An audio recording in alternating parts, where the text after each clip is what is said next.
Part 3. C. Shadows at the rail yard. The rail yard had been abandoned for decades, its skeletons of rusted tracks and crumbling warehouses left to weeds and shadows. By day, kids sometimes slipped through the fences to spray graffiti or dare each other to venture inside. By night, it belonged to no one, or perhaps to those who preferred secrets. Carter parked 2 blocks away, headlights off. Ramirez sat beside him, her jaw tight, while Max shifted restlessly in the back seat. "This is the place," Carter said, spreading the map across the dashboard. "Every line Hale marked converges here." Ramirez glanced at the darkness beyond the windshield. "Looks like a graveyard." "Maybe it is," Carter murmured. They moved quietly, cutting through chain link with bolt cutters Carter had stashed in the trunk. The metal screeched in protest, but soon they slipped inside. The air smelled of rust and oil, thick with the ghosts of locomotives long gone. Max patted ahead, ears twitching. His nose swept the ground, catching scents invisible to human senses. Then he froze, tail stiff, body rigid. A low growl rumbled from his throat. Carter tightened his grip on the flashlight. "What do you see, boy?" Max barked once, sharp, then led them toward a warehouse at the far end. Its doors hung crooked, graffiti scrawled across them. Inside, the beam of Carter's flashlight revealed broken crates, shattered glass, and sagging rafters. But the floor, Carter noticed it immediately. A section near the center had been disturbed. Fresh dirt scattered across cracked concrete.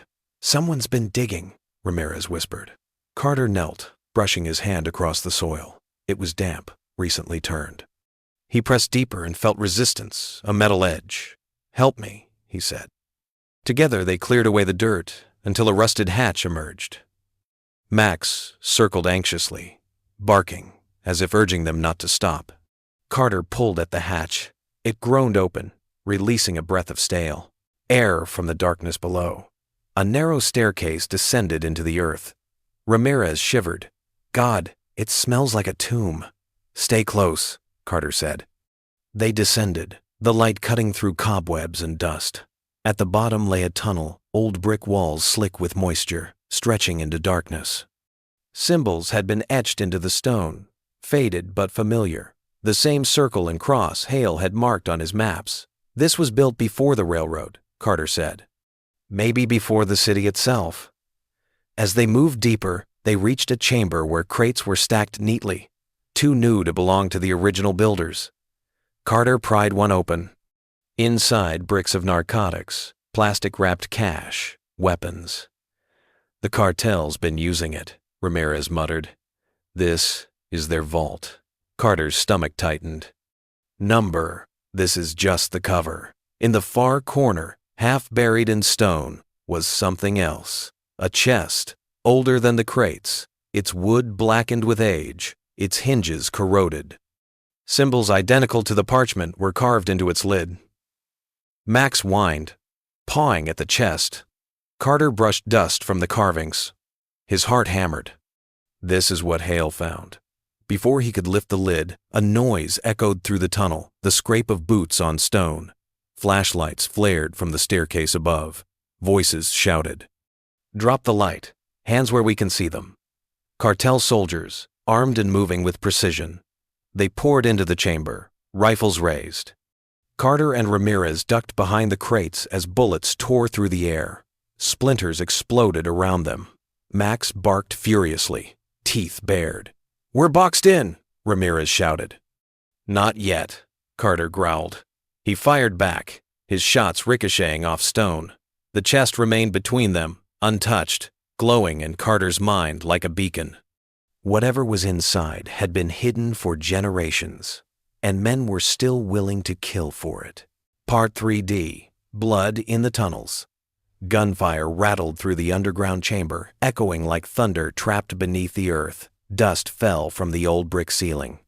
Carter pressed against a crate, heart hammering, while Ramirez crouched beside him, reloading her weapon with shaking hands. Max snarled, lunging forward, only for Carter to grip his collar. "Not yet, boy," Carter whispered. "We pick our moment." The cartel soldiers advanced steadily, their flashlights slicing through the darkness. Their voices barked orders in Spanish, boots crunching on broken stone. Ramirez glanced at Carter. We're outnumbered. 10, maybe 12. Then we don't fight them head on. Carter's eyes flicked to the chest in the corner. We use what they want against them. He grabbed a metal rod from the floor and slammed it against the chest's hinges. The echo cut through the chaos. The soldiers froze, their beams converging on Carter. Alto! Stop! One shouted. Step away! Carter smirked grimly. Yeah, that got their attention.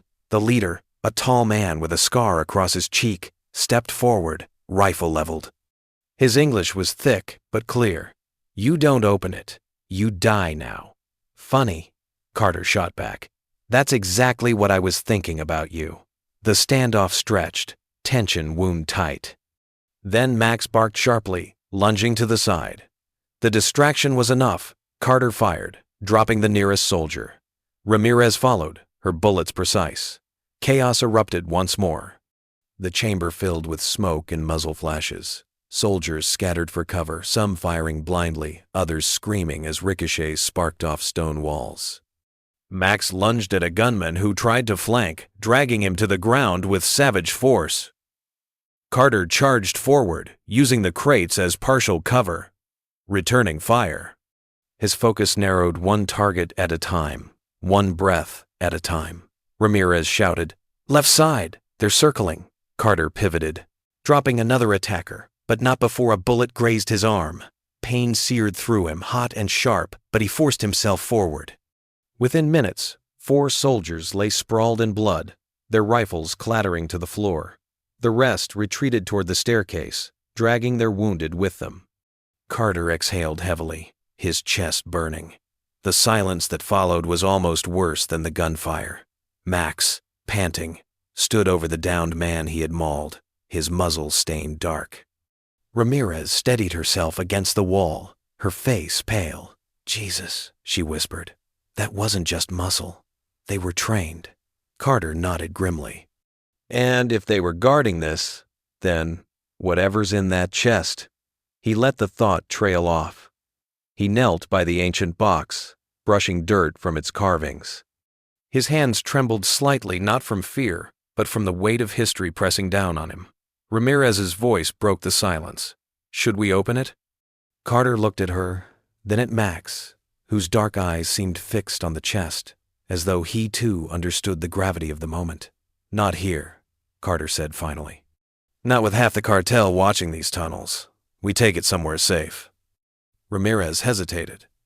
"You think we'll get the chance?" Carter's gaze hardened. "We make the chance."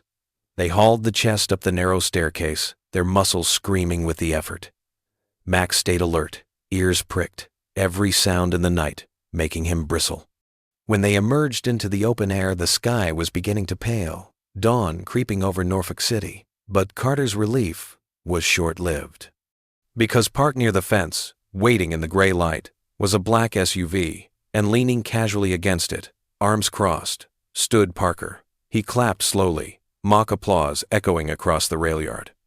"Well done, Detective. I was starting to think you'd never find it." Ramirez stiffened, raising her gun. "You set us up." Parker smirked. Of course I did. Why risk my own men when you could do the heavy lifting?" His eyes flicked to the chest. "Now hand it over." Carter stepped in front of Max, weapon drawn, blood still dripping from his arm. "You're not getting this, Parker." The deputy chief's smile widened, cold and triumphant. "Then you just signed your death warrant." Engines roared to life as more SUVs pulled into the rail yard. Doors opened, and armed men began to spill out, surrounding them. Carter's pulse quickened. Max growled, teeth bared, ready to fight again. Ramirez whispered, "We can't win this." Carter squared his shoulders, eyes locked on Parker. "Maybe not. But I'll die before I hand this over." The chest sat between them, heavy with secrets, older than any of them could comprehend. And in that fragile dawn, with enemies closing in, Carter realized this was only the beginning. Part 4 Amperes. The siege begins. The rail yard standoff ended in chaos. Carter, Ramirez, and Max barely escaped with their lives, slipping through side alleys as Parker's men closed in. The chest, heavy and unwieldy, remained in their possession, but every step felt like they were carrying a beacon that screamed, "Kill us."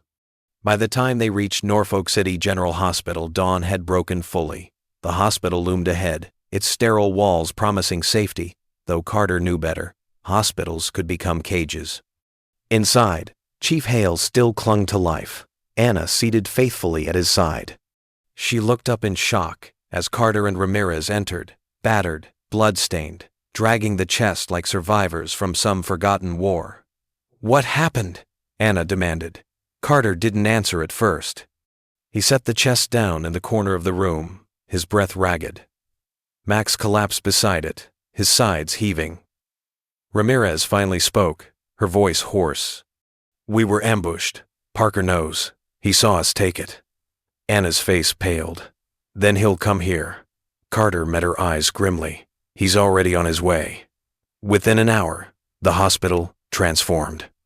Officers loyal to Parker began arriving, their badges gleaming, their smiles too sharp. They claimed they were there to secure the chief's protection, but Carter recognized wolves in uniform. He pulled Ramirez aside. "They're not here to guard him, they're here to finish the job."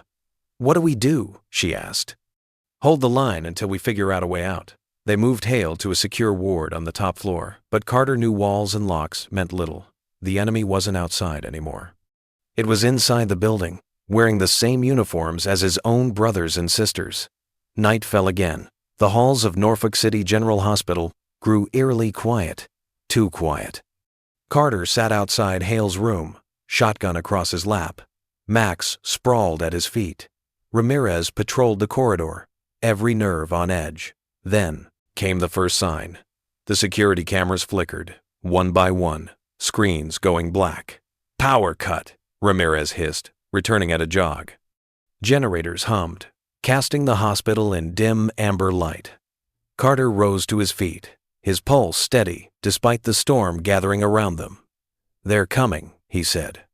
As if on cue, the stairwell doors burst open. Armed men poured through, rifles raised, their boots pounding like war drums. "Down!" Carter roared. He fired, the shotgun blast ripping through the first wave. Max lunged beside him, teeth sinking into a man's arm, dragging him down with terrifying force. Ramirez fired from the flank, her shots precise. The hallway filled with gunfire, plaster raining from the walls, windows shattering. Patients screamed from nearby rooms. Nurses ducked behind counters. "Hold this line," Carter shouted. The corridor became a battlefield. Parker's men pressed forward relentlessly, their rifles spitting fire, while Carter and Ramirez fought back with everything they had. Max, fearless, darted between muzzle flashes, his growls echoing louder than the gunfire. Through the smoke and chaos, Carter glimpsed a figure at the far end of the hall. Parker, calm, collected, directing the assault with the ease of a general. Their eyes met across the carnage. Parker raised two fingers. Another wave surged forward. Carter gritted his teeth. "You picked the wrong place to die, Parker." Ramirez slammed a fresh clip into her pistol. "They're trying to pin us here. They'll flank us if we stay too long." Carter knew she was right. But retreat meant leaving Hale defenseless, and that he could not allow. He chambered another round, Max standing ready at his side, blood already staining the shepherd's muzzle. "Then we don't give an inch," Carter said. His voice was steel. The siege of Norfolk City General Hospital had begun, and only blood would decide who walked out alive. Part 4B, Breaking Point. The hospital shook with violence. Gunfire rattled through the narrow corridors, every shot echoing like a drumbeat of war. Smoke from shattered plaster and burning wires stung the eyes, turning the sterile ward into a battlefield. Carter slammed his shoulder against the barricaded door of Hale's room, shotgun in hand, breathing hard. Max growled beside him, ears pinned, his coat bristling with fury. Ramirez crouched at the nurse's station, reloading, her hands trembling not from fear, but from exhaustion. "They're regrouping," she hissed. "We've dropped at least 6, maybe more, but they're not backing off. They won't. Carter said flatly. He peered around the corner. Shadows moved at the far end of the hall, Parker's men crawling forward with methodical precision. Not street thugs, not desperate addicts. Trained, disciplined, killers in uniform. A burst of automatic fire sprayed across the wall, forcing Carter back behind cover. Dust rained down. "They want the chest," Carter muttered, his voice low but steady. "And if they get through us, they'll kill the chief and anyone in their way." Max barked once, sharp and certain, as if in agreement. The next push came hard. Flashbangs rolled down the corridor, detonating with blinding light and deafening thunder. Carter shielded his eyes, Max yelping but staying close. Before the ringing faded, 3 figures charged through the haze. Ramirez dropped one with a headshot. Carter blasted another point blank, the recoil slamming into his bruised shoulder. The third lunged for Hale's room, but Max intercepted, slamming into the man's chest and dragging him down in a blur of teeth and snarls. Blood sprayed across the floor tiles. The man screamed before falling silent. Ramirez looked at Carter, eyes wide. "We can't hold like this forever." Carter wiped sweat from his brow, his voice grim. "We don't need forever. We just need until dawn." But he knew even as he said it that dawn was hours away, and Parker wouldn't wait that long. At the far end of the hall, Parker appeared again, calm, unhurried. He walked forward slowly, his polished shoes tapping against the linoleum, flanked by 2 of his men. The muzzle flashes seemed to part around him, as though chaos itself bowed before his arrogance. "Detective Carter," he called, his voice booming over the chaos. "You can't win this. You're outnumbered, outgunned, and out of time. Hand over the chest and maybe I'll let the chief die peacefully instead of screaming." Carter leaned out from cover, rage burning behind his eyes. "Come take it yourself." Parker smirked, tapping his watch. "Time's running out, Michael. Think about the nurses, the patients. All this blood for what? For something you don't even understand?" Carter's jaw tightened. He ducked back behind the barricade. Ramirez's face was pale. "He's right about one thing. We don't even know what's inside that chest." Carter shook his head. "Doesn't matter. Hale died, almost died protecting it. That's reason enough," Max growled, pressing close to Carter's leg, his teeth bared toward Parker's distant silhouette. Then the lights cut. The backup generators failed without warning, plunging the ward into suffocating darkness. The only illumination came from sporadic muzzle flashes and the dim glow of emergency exit signs. The effect was immediate panic. Nurses screamed, patients wailed. The shadows came alive with gunfire. "Move!" Carter shouted. He grabbed a flashlight from his belt, its beam slicing through the black. Ramirez covered his flank, her pistol cracking again and again. Max bolted ahead, lunging at a figure emerging from the dark. A scream tore through the corridor as the shepherd's jaws closed around an attacker's wrist, bone-snapping audibly. Carter fired into the gloom, dropping another shadow. His ears rang, his chest burned, but still he pushed forward, determined to keep Hale alive, to keep Parker from taking what he wanted. Then, over the chaos, Parker's voice rose again, calm, almost amused. "You're fighting the wrong war, Carter. That chest doesn't belong to Hale, or to you. It belongs to men far bigger than Norfolk City. And they will bury you for stealing it." Carter's flashlight beam found Parker's eyes in the darkness, cold, calculating, unblinking. For the first time, Carter felt the truth of it. This was no longer just about Norfolk City. The rot went deeper, and Parker was only the beginning. He chambered another round, Max snarling at his side. "Then let them come," Carter muttered. "We'll bury them first." Part 4. C. Sacrifice in the halls. The hospital was no longer a place of healing. It had become a war-zone, floors slick with blood, walls cratered with bullet holes, and ceilings dripping plaster dust. The cries of terrified patients echoed like ghosts in the smoke. Carter reloaded behind an overturned gurney, sweat streaking down his face. Max pressed against his leg, ears flat, muzzle stained dark. Ramirez crouched beside a broken vending machine, her breathing ragged. "We're running low," she said, checking her remaining rounds. "2 magazines, that's it." Carter nodded grimly. Make every shot count. He peeked around the corner. Parker's men advanced again, moving in disciplined formation. The leader barked orders in Spanish, and the gunmen spread like a net, sweeping toward Hale's ward. Carter felt his chest tighten. He looked at Ramirez. If they get through us, it's over. Hale doesn't survive this. Before she could respond, Max growled, then bolted forward without command. The shepherd charged straight into the gunman, teeth flashing, body a blur of fury. He latched onto one man's arm, dragging him down. Gunfire erupted, bullets sparking as Max darted through the chaos, impossible to pin down. Cover him! Carter roared. He fired, dropping 2 soldiers. Ramirez nailed a third, her shot precise through the smoke, but then the air cracked an explosion as a grenade detonated near the nurse's station. The blast hurled Ramirez backward, slamming her against the wall.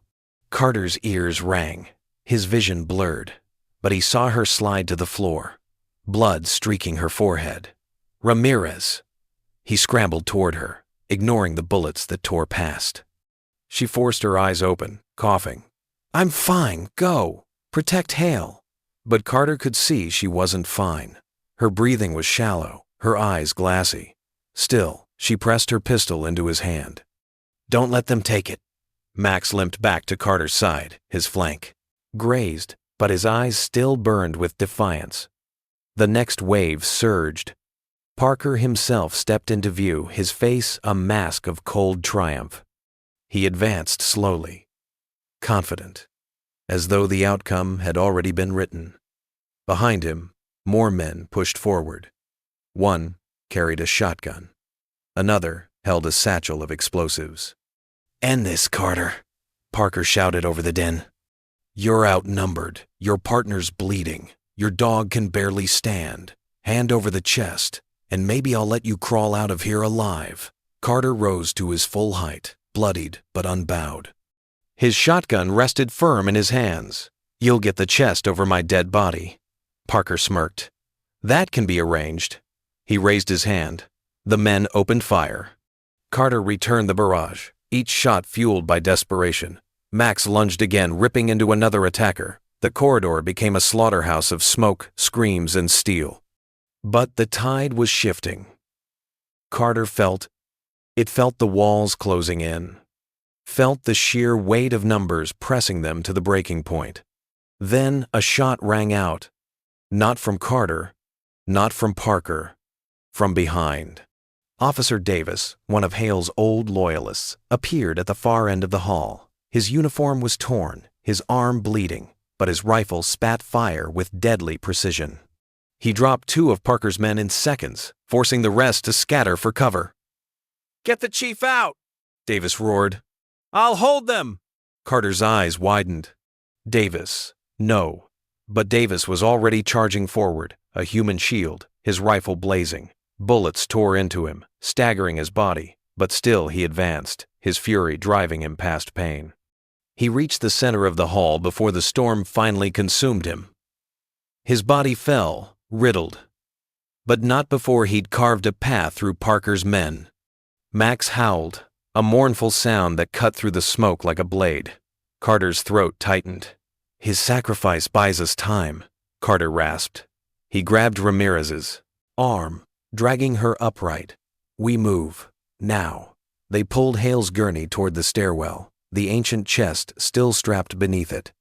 Max limped beside them, blood matting his fur, but his spirit unbroken.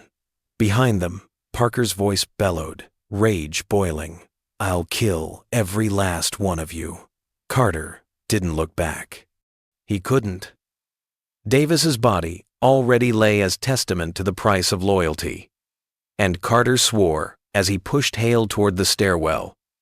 That price would not be paid in vain. Part 4D. The Face in the Shadows. The stairwell reeked of smoke and cordite as Carter pushed Hale's gurney upward, every step grating against his burning muscles. Ramirez stumbled beside him, pale and bloodied, but still gripping her pistol with stubborn resolve. Max limped faithfully at their flank, his fur matted with blood but his eyes still alive with fire. Each clang of the gurney's wheels echoed like a bell tolling their doom. They burst onto the sixth floor, a quieter ward, empty now, its rooms evacuated in the chaos. For a moment, silence pressed against them, broken only by Hale's ragged breathing. Carter slammed the door to a supply room, wedging a chair under the handle. He collapsed against the wall, chest heaving. "We can't hold much longer," Ramirez whispered. Carter's eyes burned with exhaustion, but his voice was steel. "Then we hold until the last round. Parker can't have this chest, not while I'm alive." Max gave a low whine, his head pressed briefly against Carter's leg, as if to remind him he wasn't alone. The silence didn't last. Boots thundered down the corridor outside. Parker's voice cut through, booming with rage. "You think you can hide, Carter? You think you can steal from men greater than you?" Carter's jaw clenched. He peeked through the crack in the door, saw Parker flanked by the remnants of his men, bloodied but relentless. And then another figure emerged from the smoke at the far end of the hall. Tall, lean, a tailored suit untouched by dust, silver hair combed perfectly, face calm and composed even in the chaos. His very presence seemed to hush the corridor. Carter's stomach dropped. He knew that face from photos, from years of press conferences and county ceremonies. Commissioner Cole. The man who had built his reputation as the incorruptible pillar of Norfolk City. And now he was walking side by side with Parker. "God," Ramirez whispered, her voice breaking. It was him. All along. Carter felt cold rage surge through his veins. Everything. The cover-ups. The rushed funeral. The men in uniform turning traitor led here. To Cole.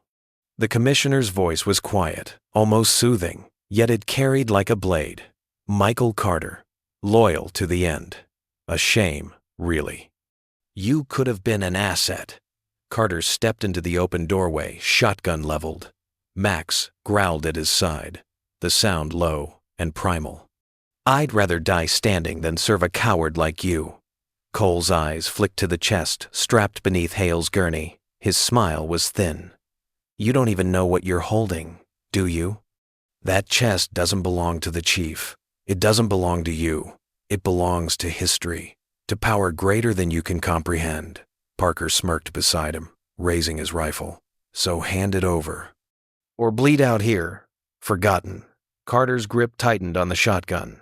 Every muscle screamed at him to fire, to end this, but he forced himself still.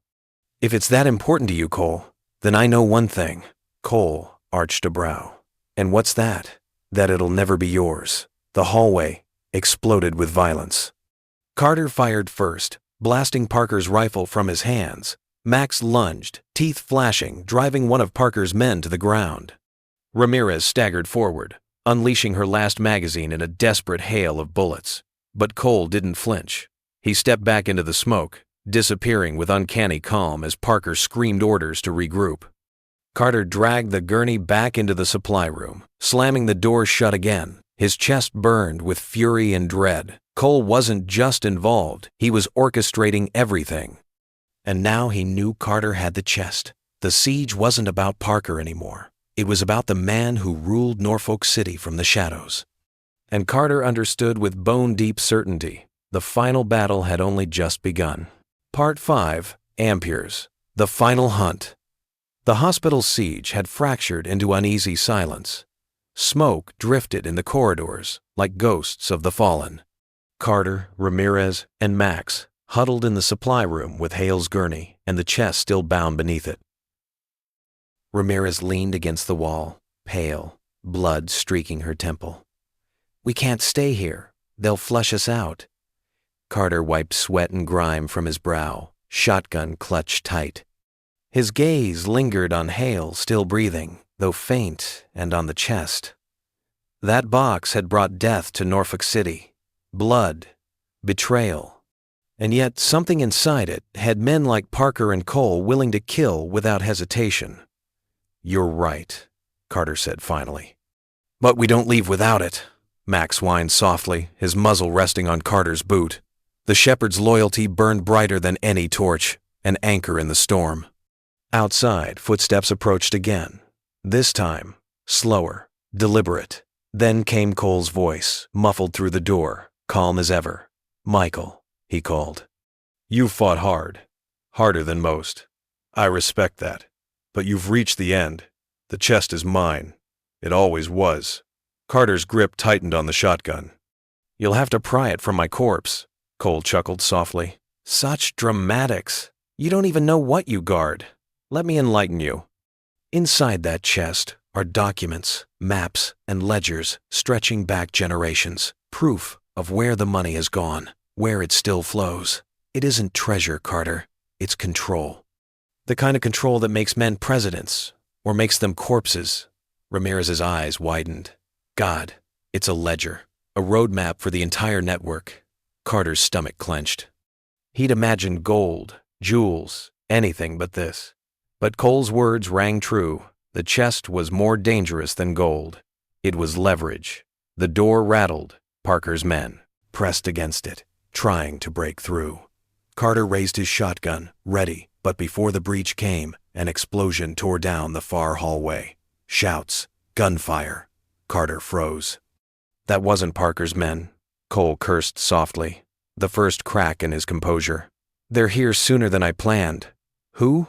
Ramirez demanded. Cole didn't answer. Instead, he turned sharply to Parker. "Hold them off. Buy me time." Parker sneered, but obeyed, barking orders as his men rushed toward the chaos. Carter exchanged a glance with Ramirez. Another player just joined the game. Minutes later, the sound of boots thundered closer, but not Parker's cadence. FBI tactical teams surged into the ward, shouting commands, rifles raised. Gunfire erupted as they clashed with Parker's men, muzzle flashes lighting the hall like lightning. Carter shoved the chair away and yanked the door open, dragging Hale's gurney into the corridor. Max leapt forward, snarling at the sight of armed strangers, until Carter hissed, "Easy, boy, friendlies." An agent spotted him. "Detective Carter? We're here for Hale and the chest. Get him out now." But before relief could settle, a single shot rang out. Agent Davis, the one Carter had trusted earlier, thought dead, staggered into view. Only it wasn't Davis. Not anymore. His face was pale, eyes cold, movements mechanical. He raised his rifle and fired again, dropping one of the agents. Ramirez's scream tore through the hall. "It's not Davis, it's a decoy!" Cole emerged behind the corpse, calm and immaculate, stepping over the firefight as though it were a chessboard. His eyes locked on Carter. "You see? Even the feds can't protect you. This chest belongs to me." Carter braced himself, pulling the gurney closer. Max snarled, teeth bared, the shepherd vibrating with fury. And in that charged silence, amid smoke, blood, and betrayal, the war for Norfolk City's soul reached its final act. Part 5B, The Ledger of Blood. The hospital had become a crucible of smoke and chaos. FBI agents clashed with Parker's mercenaries in the corridors, muzzle flashes strobing the walls, screams mixing with the shriek of alarms. The air reeked of gunpowder, blood, and antiseptic, an unbearable cocktail that pressed against the senses. Carter pushed Hale's gurney toward a reinforced stairwell, Max bounding at his side despite his limp. Ramirez stumbled behind him, her pistol clicking empty before she threw it aside in disgust. "Move!" Carter barked. He slammed through the door, shoving the gurney into the stairwell. But standing 2 flights above was Cole, waiting calmly like a man at confession. His immaculate suit was untouched by the bloodbath below. His silver hair gleamed under the emergency light. "Running again, Michael?" he asked, his voice quiet but carrying. "Every time you fight me, you bleed more. And for what? A box of paper?" Carter raised the shotgun. "Not paper, proof." Cole descended 1 step at a time, each deliberate. "You still don't understand. This ledger doesn't just list names and numbers. It charts empires, families, foundations, legacies that built this country from the shadows." "Men like me aren't criminals, Carter. We're architects." Ramirez spat blood on the floor. "You're a parasite." Cole's eyes flicked toward her with disdain, then back to Carter. Give me the chest, and I'll let you and the girl walk away. The dog, too, if you insist, Max growled, as if he understood the insult. Carter's jaw tightened. He shoved the gurney back toward Ramirez. Get Hale out. I'll hold him. She froze, eyes wide. You won't last a minute. Do it, Carter barked. Reluctantly, Ramirez pushed the gurney down the opposite stairs. Cole watched her go, unbothered, his eyes fixed on Carter. You'd sacrifice yourself for a dying man and a mutt? Admirable. Pointless. History doesn't too. Remember martyrs, Michael. It remembers those who seize it. The stairwell trembled as another explosion rocked the floor below. Plaster rained down. Cole stepped closer, his voice lowering. Inside that chest is a map, a key to accounts offshore, hidden caches of wealth spanning decades. Do you know how much? Enough to buy elections, enough to topple nations. Enough to bury Norfolk City and rebuild it in my image. Carter's heart pounded. He remembered Hale's whisper, hours earlier. Jacket pocket, map, protect it. Hale had known. He had hidden the key inside his own uniform because he trusted no one else. Cole's smile widened as though reading Carter's thoughts. You've already seen it, haven't you? The parchment, the symbols. The chest isn't just history, Michael, it's prophecy. And I am the only man who can wield it. Carter leveled the shotgun, his voice a growl. Not while I breathe. Cole sighed. So be it. The fight exploded in a blur. Cole moved faster than Carter expected, sidestepping as the shotgun thundered. The blast tore chunks from the wall. Max lunged, colliding with Cole's arm and dragging him down the steps. Cole's pistol clattered away, but he recovered with shocking precision, slamming a knee into Max's ribs. The shepherd yelped but didn't release. Carter charged, tackling Cole hard into the railing. The metal groaned under their weight. Cole's eyes burned with something darker than rage certainty. You can't stop me, Michael. I've been building this longer than you've been alive. Carter smashed his fist into Cole's jaw. Blood spattered the stairwell wall. Then it ends tonight. Cole rammed his elbow into Carter's injured shoulder, sending him staggering. The shotgun slipped, clattering down the stairs. Cole ripped a knife from his belt, slashing viciously. Carter barely dodged, the blade carving a line across his chest. Max lunged again, teeth finding Cole's wrist. The knife fell, clanging against concrete. Carter seized Cole by the throat, forcing him back against the wall. But before he could finish it, a burst of gunfire shattered the moment. Parker appeared below, rifle blazing, screaming like a madman. Bullets ricocheted, forcing Carter and Max to dive for cover. Cole slipped free, straightening his torn suit with eerie composure. He met Carter's eyes one last time before retreating upward, vanishing into the smoke. Parker's rage echoed through the stairwell. The chest is mine, Carter. You can't stop this. Carter scooped up the fallen shotgun, Max bristling at his side, both of them staring into the hellstorm below. The ledger of blood had finally chosen its battlefield. And Carter knew only one of them would leave it alive. Part 5. C. The Treasure Revealed. The stairwell thundered with Parker's fury. His rifle spat fire, bullets chewing through the railing, the walls, the very air. Carter ducked low, dragging Max behind cover, the shepherd snarling, his eyes fixed on the man below. Carter! Parker bellowed, his voice echoing like a mad hymn. You think Hale was a saint? He was a fool. That chest was never his to guard, it was mine to deliver. And I'll die before I let you keep it from its rightful master. Carter's breath burned in his lungs. He leaned out, squeezed the trigger, and the stairwell erupted again. Parker's men, reduced now to a handful, surged upward like wolves on the hunt. Max shot forward without hesitation, teeth flashing, his body a streak of tan and black. He collided with the lead mercenary, dragging him screaming into the shadows. Carter fired into the chaos, every shot deliberate, every movement fueled by rage and loyalty. Blood sprayed the concrete. One by one, Parker's men fell, their screams drowned by Max's growls and the thunder of gunfire. But Parker kept coming. He reloaded with manic precision, his face twisted by hate. You don't even know what you're holding, Carter. That chest. It's the map. The last piece. Cole already has the accounts, the contacts. But without the map, he's nothing. That's why Hale hid it. That's why Hale had to die. The words cut deep, but Carter's grip only tightened.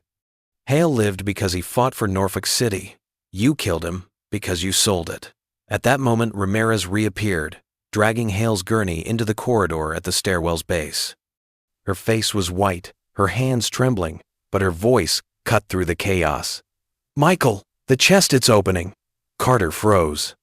He glanced down and saw it. In the jostling and chaos, the ancient brass locks had snapped. The lid hung loose.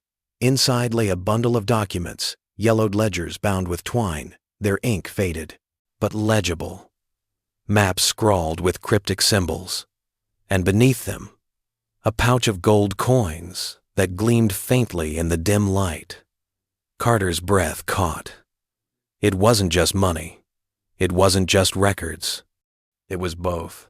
A history of corruption tied to physical treasure, an empire concealed in plain sight. Parker saw it too. His eyes went wide, hunger blazing like fire. "There, that's mine." He charged, gun raised, but Max intercepted, slamming into Parker's knees. The rifle clattered away. Parker roared, drawing a knife, slashing at the dog. "No!" Carter bellowed. He dove, tackling Parker hard, the two men crashing against the railing. The wood groaned, threatening to give way. The knife slashed again, grazing Carter's side. Parker's face twisted, inches from his own, spittle flying as he shouted, "You'll never stop, Cole! Even if you kill me, he'll bury you with the others!" Carter drove his fist into Parker's jaw, then another, rage boiling over years of betrayal. Parker staggered but laughed, blood running from his lips. "You're already dead, Carter. You just don't know it yet." Max lunged again, his jaws clamping onto Parker's arm, dragging him back from the railing. Carter seized the opening, wrenching the knife free, and sending it clattering into the darkness below. Ramirez's voice rose above the chaos. "Michael, we can't hold them. More of Cole's men are coming." Carter's chest heaved. He looked at Parker bloodied, broken, but still alive, and knew this wasn't the end. Cole was still out there. The true battle had yet to be fought. But the chest, the treasure, the ledger was finally theirs. And it would either save Norfolk City or destroy it. Part 5D, The Last Stand. The stairwell had gone eerily quiet. Parker lay beaten and bound, his laughter finally silenced by exhaustion. Ramirez held Hale's gurney steady, one hand pressed against her side to stanch the bleeding.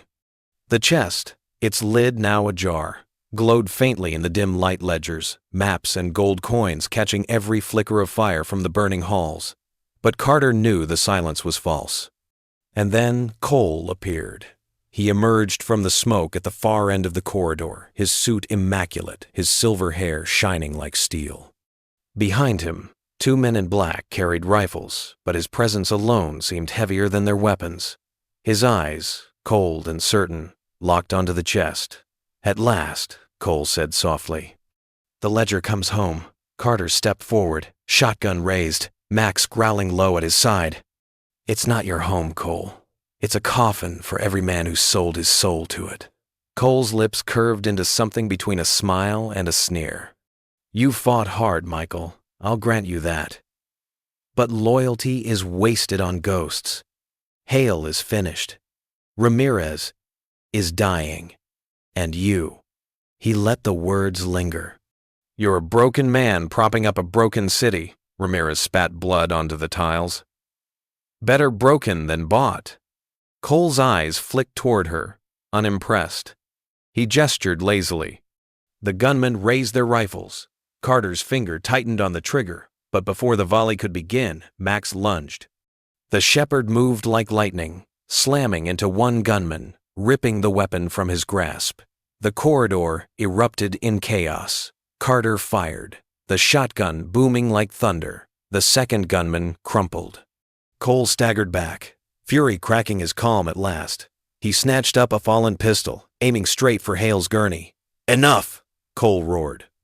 "The chest is mine, along with every drop of blood that guards it." Carter dove, slamming into Cole with bone-shattering force. The pistol clattered away. They crashed against the wall, fists flying, grunts echoing. Cole was stronger than he looked, years of discipline and command made flesh. But Carter fought with something more: rage, loyalty, and Max at his side. The shepherd tore at Cole's sleeve, forcing him off balance. Carter drove him backward, slamming his head against the wall. The commissioner groaned, but his eyes burned with venom. "You don't understand," Cole snarled. "This ledger isn't corruption, it's destiny. With it, I control not just Norfolk City, but everything beyond. Judges, mayors, senators, they all kneel to the names in that chest." Carter pinned him harder, his breath hot and furious. "Not anymore." Cole drove a knee into Carter's stomach, wrenching free. He staggered toward the gurney, clawing for the chest. His fingers brushed the gold coins inside, greed lighting his face. But Max was faster. The shepherd launched himself, jaws snapping shut around Cole's arm. Cole screamed, the sound breaking his composure at last. Carter seized the chest, yanking it away. He raised his shotgun, barrel inches from Cole's chest. His voice was steady, low, final. "This ends here." Cole froze. For the first time, fear flickered in his eyes. But Carter didn't pull the trigger. He lowered the weapon just enough to step back. "You'll rot in chains, not die as a martyr." Ramirez, gasping but alive, kicked Cole's pistol away and snapped handcuffs onto his wrists. "Commissioner Cole," she rasped, "you're under arrest for conspiracy, murder, and treason against the people of Norfolk City." The fight was over. Hours later, dawn broke over the city. The hospital burned, but still stood. Parker's men had been scattered, Cole taken into custody. FBI trucks lined the streets, their lights painting the morning sky. In a quiet ward, Hale opened his eyes, weak but alive. Ramirez sat beside him, her wounds bandaged, and at the foot of the bed, Max rested his head on Carter's boot, eyes closed but body still tense, as if waiting for the next battle. Carter looked out the window at the sunrise. He thought of Davis, of the officers who had died, of the years Hale had carried this burden alone. And he thought of the chest, the ledger of blood and gold now locked in federal custody. "Max," he whispered, reaching down to scratch the shepherd's ears. "We did it, buddy. Norfolk City's free." Max wagged his tail, just once, before settling again with a satisfied sigh. Carter straightened, the weight of the city heavy on his shoulders, but lighter now than it had been in years. For the first time, he believed Hale's words, one honest step at a time. And this, at last, was the first.